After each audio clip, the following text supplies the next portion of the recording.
the iPads are awesome products. I'm on this thing daily. I use it for reading. I use the AirPlay features to link video to my Apple TV. I read a lot of magazines on it. I do streaming video, and it's pretty awesome.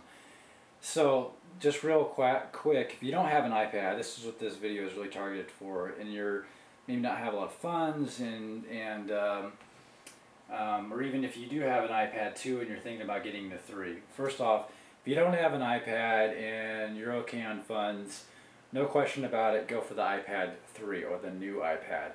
If you're restricted on funds and just are looking to get a supplemental computer like this, go for the iPad 2.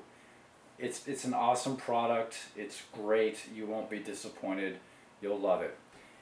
If you have an iPad 2 and you're looking to get the new iPad or the iPad 3, here's what I found. So I ended up I knew I was going to do this, but I gave my old iPad 2 to a family member, and I got the iPad 3. And I do a lot of photography and video, and I was really excited about the larger resolution, the bigger display, 4 times the resolution or so of the iPad 2. Very excited about that.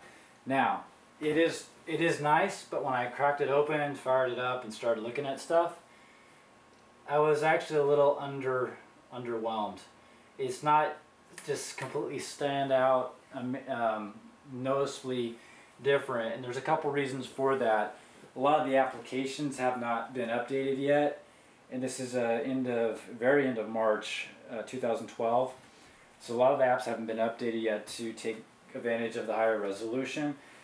There are certain features that even Apple have not updated themselves or downgraded a little bit. The Safari browser, when you go in and look at websites and pictures, they don't take advantage of the full resolution. They typically downscale them, so you're not the only way you're going to see a picture taking advantage of the full resolution of the screen is if you save the picture locally, basically. Or yeah, I mean that's what I've read, that's what I've understood, so that's been a little problematic. And by all means, the pictures look great. It's just not as big of a difference as what I thought it was going to be between the iPad 2 and 3. The iPad 3 is noticeably just a tad bit heavier, in my opinion. There is a noticeable difference in the heat output.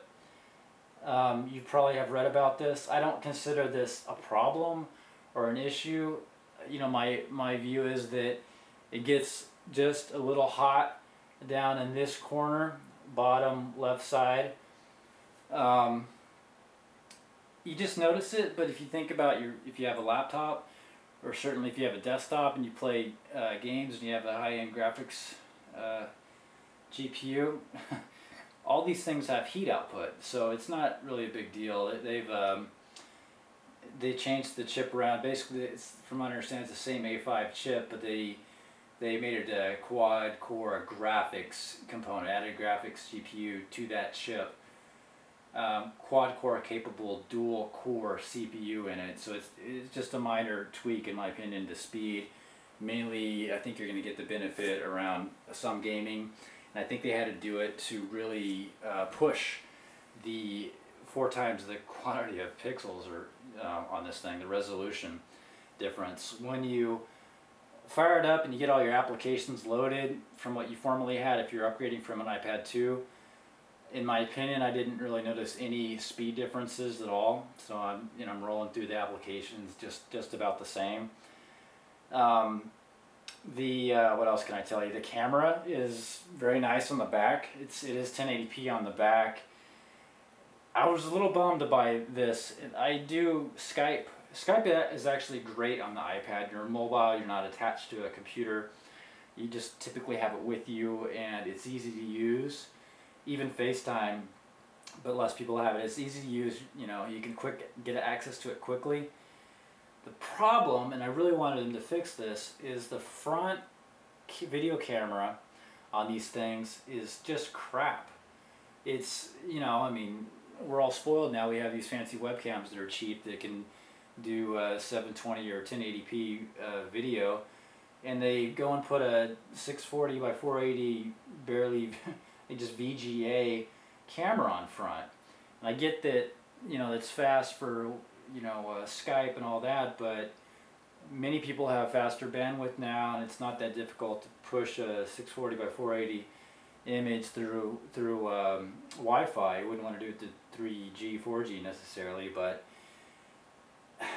I'm a little bummed by that. They didn't upgrade the camera in the front. They made the camera in the back tremendously better, close to the iPhone 4S. And but the utility of using the back camera, it's nice to have. You know, capture things when you can, but it's awkward. You can Skype with it in the back if you're, you know, if you have kids and you showing your grandparents the kids playing and stuff while you're speaking to them. That's fun, but again, front camera, big letdown on that. I hope they change that in the future. What else can I tell you? I mean, I think it's about it. I mean, my opinion, unless you're a gadget junkie, just have to have the new thing, I would say, yeah, sure, go ahead and upgrade from the iPad 2. Probably could sell it for a little bit or give it to a family member. If you're just kind of indifferent about being on the latest products and that kind of stuff, stick with the iPad 2. It's still very awesome. If you Canon 5D2 ran out of batteries there. If you what was I going to say? You know, if you don't have an iPad at all and you have the funds, get the iPad 3. Just, you know, nice camera, a little bit faster, better resolution, all that stuff. Again, low on funds, get the iPad 2. That's the big news here. The iPad 2 is now, I think it's $100 less. So I think that's great. It's going to give more people an opportunity to get an iPad. Again, I can go on and on how great they are. So hope you enjoyed this video. If you have any questions, or if you're an early adopter, you're a gadget person like I am, what's your opinion? If you have an iPad 2, did you upgrade to 3? What do you think?